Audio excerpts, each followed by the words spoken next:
Happy Turn Your Civic Leaders Against You Day.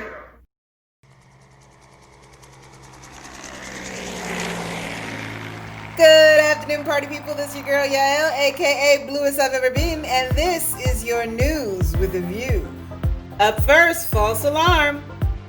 Capitol officials have lifted a restriction put in place after a fire at an apparent homeless encampment sparked alarm amongst everyone.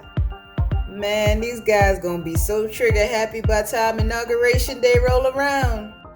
The overreaction is in response to everyone being on high alert in DC as Inauguration Day is right around the corner.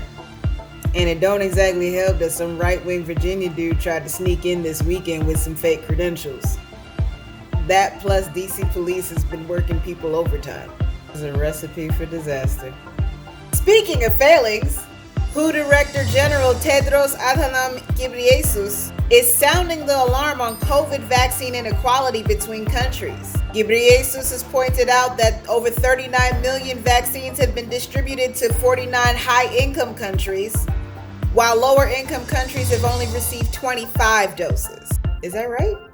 Yes, he said 25, not 25 million, not 25,000, 25. So elitism just doesn't give a fuck about getting better. Okay. Ghebreyesus called this a catastrophic moral failing on the parts of higher income countries. I mean, he's right, but he already knew how this was going to get rolled out. Meanwhile, here in the US, you can't convince anybody to take it. They call that irony. Last up, hello dystopia, my old friend.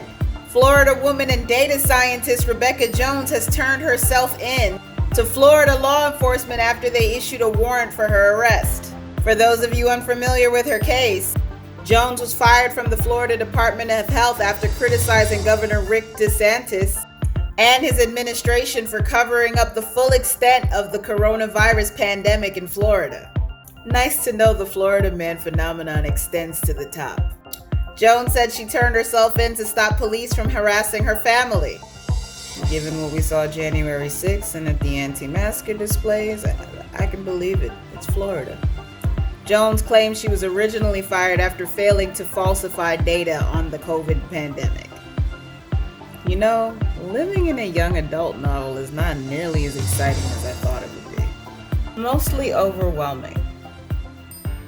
All jokes aside, pandemic still raging, government officials out here impersonating President Snow, and DC police are pretty much on the fence because they're exhausted.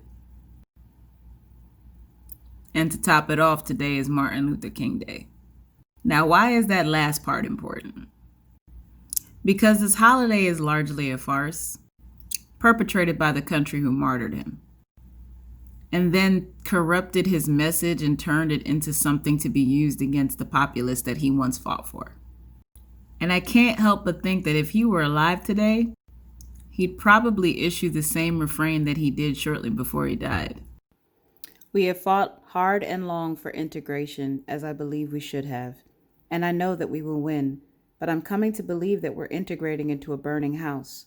I'm afraid that America may be losing what moral vision she may have had, and I'm afraid that even as we integrate, we are walking into a place that does not understand that this nation needs to be deeply concerned with the plight of the poor and disenfranchised. Until we commit ourselves to ensuring that the underclass is given justice and opportunity, we will continue to perpetuate the anger and violence that tears at the soul of this nation. And looking at the shit show around us, I'm inclined to agree with him. Don't forget to accept blame for the failings of capitalism, elitism, and racism today with love in your heart and a smile. I get the bulk of my news from TMZ, Twitter feeds, CNN, and a couple of other places. But if you see something you want me to cover, don't be shy, tag me in. Never been afraid to speak my mind.